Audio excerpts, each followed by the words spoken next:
بسم اللہ الرحمن الرحیم۔ میں آپ کو حضرت عمر بن عبدالعزیز اور ان کے بیٹے کا ایک مکالمہ بتاتا ہوں۔ اس سے پہلے اپنے ذہن سے یہ نکال دیں کہ جیسے ہمارے حکمران ہیں یہ ظالم جابر ہیں، ایسے ہی اسلامی حکمران ہوتے تھے؟ نہیں نہیں نہیں نہیں، ایسے نہیں ہوتے تھے۔ ان کو تو کوئی شیشہ دکھائے کہ جناب تم یہ غلط کام کر رہے ہو، یہ نصیحت پکڑنے کی بجائے اوپر سے اس پہ ظلم کرتے ہیں، زیادتیاں کرتے ہیں کہ یار یہ ہمارے عیبوں کا پردہ چاک کر رہے ہیں، اور دن بہ دن ظالم ہوتے جاتے ہیں۔ اور ظالم ہونے کے ساتھ اپنے اکڑ کے ساتھ وہ سمجھتے ہیں کہ نعوذ باللہ ہم فرعون ہیں، ہم ہی خدا ہیں، ہم ہی سب کچھ ہیں، ہمارے آگے کسی کی نہیں چلے گی۔ اور جو بھی حکمران بنتا ہے، جس کی بھی حکومت آتی ہے، وہ لوٹ کسوٹ میں بے مثال ہوتا ہے، اور ظلم کرنے میں تو اس کی پھر حد ہی نہیں رہتی۔ اور وہ فرعون سے بڑا دعوے کرتا ہے کہ اب مجھے کوئی نہیں اتار سکتا۔ جب 3-4 سال کے بعد اتر جاتے ہیں تو پھر ان کو کبھی مسجدیں یاد آتی ہیں، کبھی بزرگ یاد آتے ہیں، کبھی غریب یاد آنا شروع ہو جاتے ہیں۔ پھر کہتے ہیں کہ ہم غریبوں کے لیے کرتے ہیں، ہم غریبوں کا بھلا کرتے ہیں، ہم لوگوں کے لیے یونیورسٹیاں بناتے ہیں، یہ کرتے ہیں وہ کرتے ہیں۔ پھر وہی سبز باغ، اس جمہوریت کا یہی خانہ خراب ہے کہ دکھاتے کچھ ہیں اور کرتے کچھ ہیں۔ سبز باغ دکھاتے رہتے ہیں کہ ہم یہ بنا دیں گے، یہ بنا دیں گے، لیکن ایک بات ہمیں بھی یاد رکھنی چاہیے کہ ہم گلیوں نالیوں ان چیزوں سے باہر نکل کر کے کہیں قرآن و حدیث والا انصاف مانگ لیں۔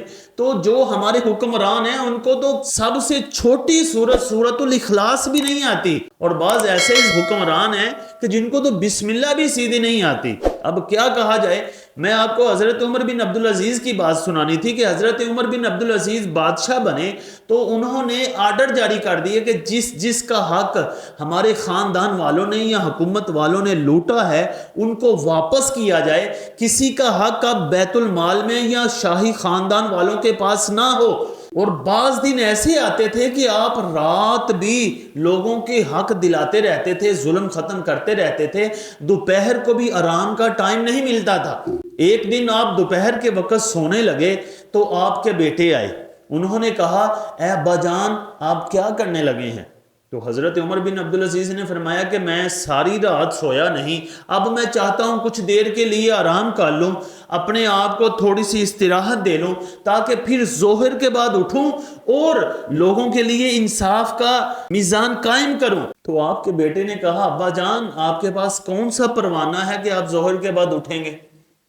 آپ اگر نہ اٹھے تو اللہ کو کیا جواب دو گے کہ فلاں فلاں پہ ظلم ہوا تھا، آپ نے ان کے ساتھ انصاف نہیں کیا، فلاں فلاں کو حاجت درپیش تھی آپ نے حاجت پوری نہیں کی، فلاں فلاں کو انصاف کی حاجت تھی آپ نے اس کو ظلم میں ہی رہنے دیا، ظلم کو ختم نہیں کیا۔ تو حضرت عمر بن عبدالعزیز تو ایسے شخص تھے کہ جو انصاف پہ خوش ہوتے تھے، اور نصیحت اگر ان کو کوئی کرے تو خوش ہوتے تھے۔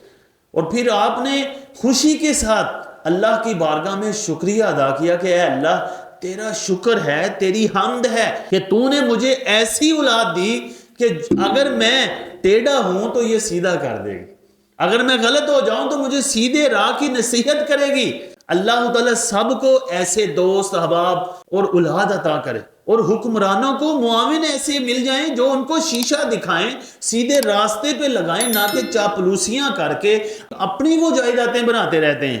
پتہ نہیں کیا کریں گے، مر سب نے جانا ہے، رہ یہیں جانا ہے، جاگیریں بھی پیسہ بھی سب کچھ، لہٰذا ظلم بند کر دیں۔